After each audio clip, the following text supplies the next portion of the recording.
Hello everyone, welcome back to another new video. তো আমি recently Myntra থেকে কিছু টপস অর্ডার করেছিলাম, খুব মডেস্ট টপ, যেগুলো রেগুলার ওয়্যার কলেজ বা অফিসের জন্য খুবই অ্যাপ্রোপ্রিয়েট।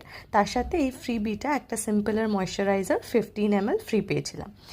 এইটা ফার্স্ট টপ, এটা খুব প্রিটি একটা পিঙ্ক কালার, অনেকটাই পেঁয়াজের রঙের মতন, আর ভীষণ সফট একটা জর্জেট মেটেরিয়াল। আর এটা সেকেন্ড ওয়ান, এটার কালারটা এত ভাইব্রেন্ট, মানে অনেকটা ওই রেডিশ পিঙ্ক কালার। আর তার সাথে ওয়েস্ট লাইনটা স্ন্যাচড রয়েছে, শুধু নেকটা একটু ডিপ। এবার দেখো পরে কেমন লাগছে, লুকটা কিন্তু খুবই অ্যাপ্রোপ্রিয়েট রেগুলারের জন্য। জর্জেট মেটেরিয়ালটা অতটা সামার ফ্রেন্ডলি নয়, বাট আদারওয়াইজ তুমি রেগুলার ইউজ করতে পারো। আমি কোনো মেকআপ বা অ্যাক্সেসরিজ ইউজ করিনি। এটা নেকটা বললাম আগে একটু ডিপ, কিন্তু ওয়েস্টটা এত সুন্দর ফিটিংয়ে যে ওভারঅল লুকটা খুব ভালো আসছে, আর কালারটার জন্য আরও সুন্দর লাগছে। এটাই আজকের জন্যে, তোমাদের কেমন লাগলো জানিও। শুধু এই ফার্স্ট টপটাই একটা sequence missing. That's all for today. Like, share, subscribe for more.